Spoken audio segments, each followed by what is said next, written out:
आइए जानें आपका स्वास्थ्य आयुर्वेद के मतानुसार। भाग 2। दिनचर्या के कुछ महत्वपूर्ण उपक्रम। मित्रों, आयुर्वेद के स्वास्थ्य वृत्त प्रकरण में बड़ी सर्वांगपूर्ण दृष्टि रखते हुए दैनंदिनीय जीवन के प्रत्येक पक्ष पर बड़ी विज्ञान सम्मत विवेचना की गई है। विगत अंक में इसकी भूमिका पर प्रकाश डालते हुए रोजमर्रा के जीवन की छोटी छोटी बातों को निरोग जीवन हेतु व्याख्या की गई थी। इसमें प्रातः उठने से लेकर उषापान, दंत धावन, आत्मबोध की साधना जैसे पक्षों का विवरण था।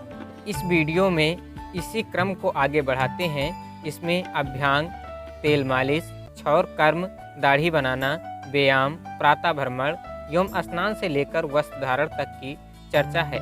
किसी को लग सकता है कि उनके पीछे क्या वैज्ञानिकता हो सकती है, पर जब आयुर्वेद के मर्मज्ञ ऋषिगणों का चिंतन आर्ष वचनों के परिप्रेक्ष्य में पढ़ते हैं तो ज्ञात होता है कि कितनी दूरदर्शिता से दिव्य दृष्टा होने के नाते हुए यह सब डेली रूटीन दिनचर्या को व्यवस्थित बनाने के लिए लिख गए हैं। अभ्यांग, तेल मालिश।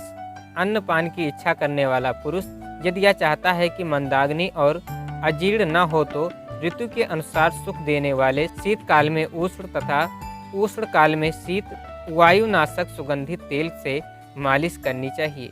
प्रतिदिन तेल मालिश करने से वायु विकार, बुढ़ापा, थकावट नहीं होती है। दृष्टि की स्वच्छता, आयु की वृद्धि, निद्रा, सुंदर त्वचा और शरीर दृढ़ हो जाता है। सिर, कान और पैर में विशेष मालिश करनी चाहिए। ऋषि आगे कहते हैं, सरसों का तेल, सुगंधित तेल, पुष्प वसित और अन्य द्रव्यों से युक्त तेल कभी वर्जित नहीं होता। तेल में तिल का तेल या सरसों का तेल मालिश करने के लिए अच्छा माना गया है। अर्थात यह कि जिस प्रकार स्नेह की मालिश से, घड़ा स्नेह की मालिश से चमड़ा स्नेह तिक्तियों से युक्त गाड़ी का पहिया मजबूत आपत्ति सहने वाला है, उसी प्रकार शरीर में तेल अभ्यांग करने से वह सुंदर चमड़ी वाला और मजबूत बनता है।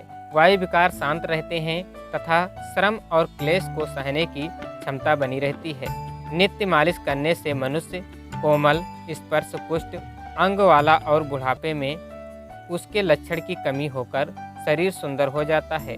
तेल मालिश से आयु बढ़ती है तथा शरीर की क्रांति बढ़ती है। तेल का महत्व घृत से कम किसी भी स्थिति में नहीं है।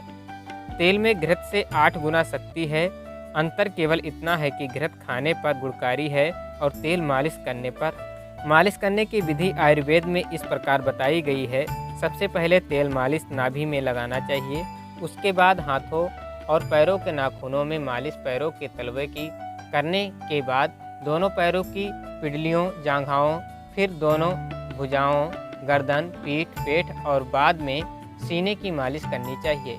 पैरों, भुजाओं और पीठ की मालिश नीचे से ऊपर की ओर और पेट तथा छाती की मालिश हृदय से ऊपर की ओर करनी चाहिए। गर्दन की मालिश ऊपर से नीचे की ओर करने से लाभ होता है। ग्रीष्म काल में शीतल छाया में तथा शीतकाल में धूप उपलब्ध हो सके तो धूप में ही करनी चाहिए। शीतकाल में मालिश करते वक्त तेज शीतल वायु का ध्यान रखकर उक्त स्थिति में कमरे के अंदर ही मालिश करनी चाहिए। कानों में तेल डालने से वायु के रोग नहीं होते हैं। पैर के तलवे की मालिश करने से नेत्र ज्योति बढ़ती है। प्रतिदिन न हो सके तो अवकाश के दिन अवश्य ही मालिश करनी चाहिए। वैसे मालिश करने में अधिक समय नहीं लगता। नहाने से कुछ समय पहले मालिश करना, फिर और क्षौर कर्म के पश्चात स्नान किया जा सकता है। ज्वार, काश आदि रुग्ण अवस्था में मालिश नहीं करनी चाहिए तथा भोजन के बाद कम से कम 3 घंटे पूरे होने तक मालिश नहीं करनी चाहिए। क्षौर कर्म, व्यायाम के समान ही नियमित रूप से क्षौर कर्म समग्र शारीरिक एवं मानसिक स्वास्थ्य की दृष्टि से महत्वपूर्ण एवं दिनचर्या का एक प्रमुख अंग माना गया है। चरक ने इसे पुष्टिकर, वृश्य, आयुष्य, रुचिकर तथा सौंदर्यवर्धक कर्म कहा है। इसी प्रकार सुश्रुत संहिता में भी उदाहरण आता है कि पापों को शमन करने वाला, हर्षो उत्पादक, सौभाग्यकर, हल्कापन लाने वाला एवं उत्साहवर्धक यह कर्म है। अतः नियमित रूप से क्षौर कर्म करना चाहिए। प्रतिदिन दाढ़ी बनाने से शरीर में स्फूर्ति आती है। जो लोग दाढ़ी रखते हैं उन्हें उनकी नियमित सफाई पर ध्यान रखना चाहिए। महीने में 1 बार बाल कटाने चाहिए। संभव हो सके तो 3 सप्ताह में ही कटवाएं। सप्ताह में एक बार नाखून काटना आवश्यक है। दाढ़ी बनाने एवं नाखून काटने का स्वयं अभ्यास करना चाहिए। नाई से केवल केस कटाने चाहिए। उसके उस्तरे, ब्रुश आदि से संक्रमण रोगों की संभावना बनी रहती है। क्षौर कर्म के पश्चात स्नान करना ऋषिगणों ने एक अनिवार्य कर्म बताया है। व्यायाम, नियमित व्यायाम आयुर्वेद की दृष्टि से सबके लिए अनिवार्य है। शरीर की चेष्टा, देह को स्थिर करने एवं उनका बल बढ़ाने वाली प्रक्रिया को व्यायाम कहते हैं। जीवन रक्षा के लिए जिस प्रकार भोजन आवश्यक है, उसी प्रकार व्यायाम को हम स्वास्थ्य जीवनी कह सकते हैं। चाबी के बिना घड़ी नहीं चलती, इसी प्रकार व्यायाम के बिना शरीर भी नहीं चलता। व्यायाम कामधेनु तथा कल्पवृक्ष के समान है। महर्षि चरक के अनुसार व्यायाम से शरीर में हल्कापन, कार्य करने की शक्ति, स्थिर तथा कष्ट सहने की शक्ति बढ़ती है। शरीर के विकारों का नाश होता है एवं जठराग्नि प्रदीप्त होती है। भाव प्रकाश के अनुसार व्यायाम के द्वारा शरीर सुदृढ़ होकर कोई रोग उत्पन्न नहीं होने देता। शरीर में रोगों से लड़ने की प्रतिरोधक क्षमता बढ़ जाती है। आहार में लिया गया विरुद्ध अन्न अच्छी प्रकार न पचने वाला भी शीघ्र पच जाता है। मोटापा दूर करने के लिए व्यायाम के अतिरिक्त अन्य कोई उपाय नहीं है। व्यायाम करने वाले को बुढ़ापा नहीं सताता। शरीर की मांसपेशियां दृढ़ एवं सुड़ैल हो जाती हैं।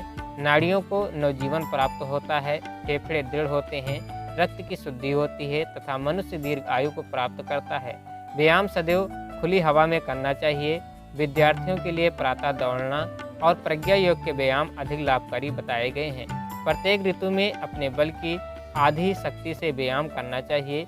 इसके विपरीत अधिक व्यायाम करना हानिकारक है, विशेषकर आज के युग में, जबकि एरोबिक व्यायाम के नाम पर हेल्थ बलों में शारीरिक फिटनेस का बीमारी सब पर चढ़ा हुआ है। आयुर्वेदी अति व्यायाम को बलार्ध की उत्पत्ति की बात कहता है।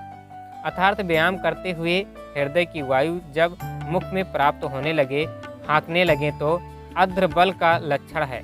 कोंख, ललट, हाथ, नाक, पैर आदि की संधियों में पसीना आने लगे, मुंह सूखने लगे तो बलार्ध कहना चाहिए।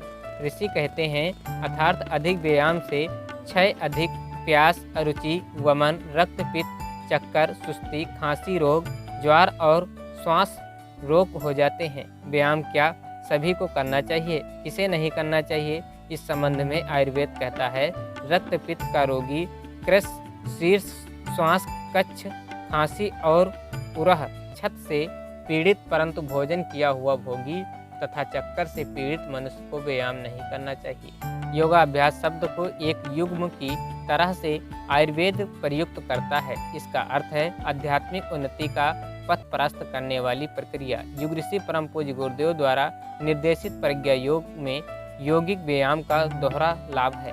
एक ओर आसनों से शरीर बलिष्ठ और रोग रहित होता है तथा दूसरी ओर आत्मिक उन्नति भी होती है, प्रज्ञा का जागरण होता है। कुछ समय तक नियमित यौगिक व्यायाम का अभ्यास करने से मस्तिष्क की धारण शक्ति बढ़ जाती है, स्नायु तथा मांसपेशियों में बल आ जाता है, कब्ज, बहुमूत्र रोग आदि दूर होते हैं, शरीर रोगमुक्त होकर यौवन क्रांति, ओज की वृद्धि और दीर्घायु की प्राप्ति होती है। प्रातः भ्रमण, दिनचर्या के क्रम में प्रातः भ्रमण को बड़ा महत्व दिया गया है। प्रातः काल का समय शारीरिक स्वास्थ्य तथा मानसिक एवं बौद्धिक शक्तियों के बलवर्धक के लिए अत्यधिक उपयोगी है। प्रातःकालीन वातावरण उल्लास से भरा होता है। इसी समय पृथ्वी में मंद मंद गंध, जो कि स्वास्थ्य वर्धक भी है, निकलती है। शीतल समीर शरीर को स्फूर्ति प्रदान करता है। इस अमृतमय शीतल सुगंध समीर के स्पर्श से शरीर में बल, तेज व स्फूर्ति का संचार होता है, जो दिन भर ऊर्जा प्रदान करता है। प्रातः भ्रमण करते समय गर्दन सीधी, रीढ़ की हड्डी सीधी, सीना तना हुआ, दोनों हाथ पूरी तरह हिलाते रहना चाहिए। ग्रीष्म और वर्षा ऋतु में शरीर पर कम से कम वस्त्र होने चाहिए। मुंह बंद, नाक ही से श्वास लेनी चाहिए। टहलते समय सदैव गहरी गहरी श्वास लेते रहना चाहिए। संभव हो तो तेज गति से टहलना व मंद गति से दौड़ना चाहिए। इससे गहरी श्वास स्वतः चलने लगती है। टहलते समय भावना यह होनी चाहिए कि मेरे अंदर ओज, तेज और शक्ति का संचार हो रहा है, शरीर में संचित विकार निकल रहे हैं। युवाओं को दौड़ने का, वृद्ध को टहलने का क्रम अपनाना चाहिए। महात्मा गांधी प्रतिदिन प्रार्थना के बाद टहलते थे, जो कि नियमित क्रम था। महर्षि दयानंद प्रतिदिन दौड़ लगाया करते थे। प्रतिदिन भ्रमण करने वाले को कब्ज नहीं रहता तथा खुलकर भूख लगती है। जिन्हें वासनात्मक विकार अधिक आते हैं, उन्हें दौड़ने का नियमित क्रम अपना लेने से ऐसे विकार का शमन होता है। टहलने का स्थान जो पवित्र हो, शुद्ध वायु बहती हो, बाग, बगीचे या पार्क को चुना जा सकता है। जिन्हें दौड़ने का स्थान न मिले, खुला द्वार रखकर कमरे में ही अपनी जगह पर दौड़ने का कदम ताल की तरह अभ्यास करना चाहिए। यह क्रम 15 मिनट से आधे घंटा चलाया जा सकता है। स्नान, प्रतिदिन स्नान करना वैदिक दिनचर्या एक अंग माना है। स्नान करने से शरीर शुद्ध हो जाता है, रोमकूप खुल जाते हैं, शरीर का आलस्य तथा निद्रा दूर होकर चित्त शांत होता है। मन में प्रसन्नता होने से उपासना, ध्यान, पढ़ाई आदि में मन लगता है। स्वाध्याय के प्रति रुचि जगती है। पाचक अग्नि तीव्र होकर क्षुधा को बढ़ाती है। वेद में जल को अमृत और जीवन का नाम दिया है। जल ही औषधि है, जल ही रोगों का शत्रु है, अतः सभी रोगों का नाश करता है। जल में आरोग्यता प्रदान करने की शक्ति है। जल कल्याण करने वाले हैं। वेदों में एक स्थान पर यहाँ तक कि कहा है, जल औषधियों में भी परम औषधि है। जल के इस महत्व को समझकर जल चिकित्सा द्वारा रोगों की चिकित्सा की जाने लगी है। पश्चात विद्वान भी जल के महत्व को अनुभव करने लगे हैं। जर्मनी के प्रसिद्ध डॉक्टर लुई कुने तो केवल स्नान क्रिया से ही मनुष्य के सभी रोगों को दूर किया करते थे। प्रतिदिन स्नान करने से बल, पुष्ट तथा स्वास्थ्य का संवर्धन होता है। शरीर में स्वच्छता और स्फूर्ति बढ़ती है। महर्षि चरक ने स्नान के निम्न लाभ बताए हैं। स्नान करने से शरीर पवित्र होता है। यह आयुवर्धक है। थकान, पसीना, मैल को दूर करता है। शारीरिक बल बढ़ाकर ओज उत्पन्न करता है। सुश्रुत के अनुसार स्नान दाह, थकान, पसीना, खुजली और प्यास को नाश करने वाला, हृदय को प्रसन्न करने वाला, मैलनाशक तथा श्रेष्ठतम इंद्रिय शोधक है। तंद्रा, पाप को नष्ट करने वाला, पौरुष वर्धक, रक्त को साफ करने वाला, एवं अग्नि को प्रदीप्त करने वाला है। अधिक गर्म पानी से स्नान नहीं करना चाहिए। गर्म जल से नेत्र की ज्योति क्षीण होती है। ठंडे जल से स्नान करने से रक्त, पित्त रोग शांत होता है तथा आरोग्य एवं बल की प्राप्ति होती है। सर्वप्रथम जल सिर पर डालना चाहिए।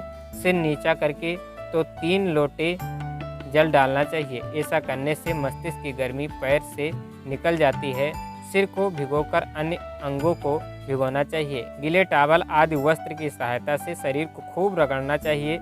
इससे रोमकूप खुल जाते हैं। साबुन के स्थान पर बेसन, हल्दी, सरसों के तेल तथा उपटन आदि सप्ताह में 1 या 2 बार लगाया जाए तो शरीर की अच्छी सफाई हो जाती है। स्नान के बाद शरीर को अच्छी तरह सुखा लेना चाहिए। ज्वर, अतिसार, कान के रोग, नेत्र रोग, जुखाम, अजीर्ण की स्थिति में तथा भोजन के बाद स्नान नहीं करना चाहिए। यह प्रतिदिन सामान्य स्थिति आने तक शरीर की मालिश एवं गीले तौलिए से पोंछने तक सीमित रखा जा सकता है। लक्षण ठीक होने लगे तो स्नान औषधि की तरह उपयोगी होता है। आइए अब जानेंगे वस्त्र धारण, अर्थात निर्मल वस्त्र आयु को बढ़ाने वाला, दरिद्रता नाशक, प्रसन्न करने वाला और श्रेष्ठ लोगों के मध्य बैठने योग्य बनाता है। सोने, बाहर निकलने तथा देव पूजन के वस्त्र अलग अलग होने चाहिए। इसी प्रकार ऋतुओं के अनुसार भी वस्त्र धारण कर सकें तो स्वास्थ्य के लिए सर्वोत्तम है। शीतकाल में ऊनी, ग्रीष्म काल में कसाय तथा वर्षा ऋतु में श्वेत वस्त्र धारण करना उपयुक्त है। शीतकाल में मनुष्यों को वायु और कफ हरने वाले रेशमी, ऊनी, लाल तथा कई रंगों वाला कपड़ा पहनना चाहिए। कसाय वस्त्र मेधा के लिए हितकारी, शीतल, पित्तनाशक होता है, अतः यह ग्रीष्म काल में पहनना चाहिए। सफ़ेद वस्त्र सुखदायी, शीत और धूप को रोकने वाला, न अधिक उष्ण न अधिक शीतल होता है। इसे वर्षा ऋतु में धारण करना चाहिए। किसी दूसरे का धारण किया हुआ पुराना, मैला, अत्यंत गहरे, चटकीले रंगों वाला वस्त्र नहीं पहनना चाहिए। सफ़ेद वस्त्र पहनने से व्यक्तित्व वजनदार बनता है। भड़कीले, चटक मटक वाले वस्त्रों को पहनने से व्यक्तित्व में हल्कापन आता है। कपड़े स्वयं ही धोने का अभ्यास करना चाहिए। इससे शरीर का व्यायाम होता है। साथ ही शुद्धता की दृष्टि से भी सही वस्त्र पहने जा सकते हैं। लेखक पंडित श्री राम शर्मा आचार्य। युग साहित्य योगी दधीच। ओम शांति शांति शांति।